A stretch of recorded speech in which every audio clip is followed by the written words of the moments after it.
За неполни 12 часа 4 лица го загубија животот во сообраќајни несреќи. Најчестата причина е неприлагодената брзина на возачите. Безбедноста на патиштата експертите ја оценуваат со слаба двојка. Бројот на несреќи со смртни последици секоја година останува ист. Од 120 до 150 граѓани ги губат своите животи, најчесто на регионалните и експресни патишта.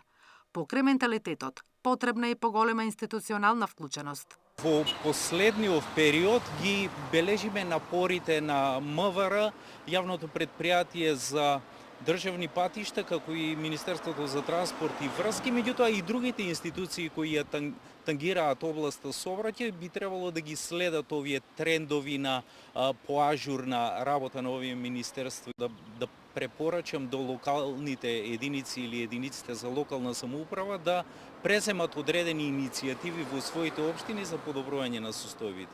Бројките покажуваат дека најмногу сообраќајни незгоди со тешки последици се случуваат за време на викендите и празниците. Во пресред на Великден, Митревски апелира. Би замолил да го цениме повеќе животот кој ни е даруван од живиот Бог и да се однесуваме совесно во сообраќајот, за да не ги претвориме овие празнични моменти во моменти на тага. Покрај сообраќајна култура, за поголема безбедност потребна е и соодветна сигнализација, заштита на патиштата, но и повисоки казни за оние кои не ги почитуваат сообраќајните правила. Наташа Мерсовска, Сител телевизија.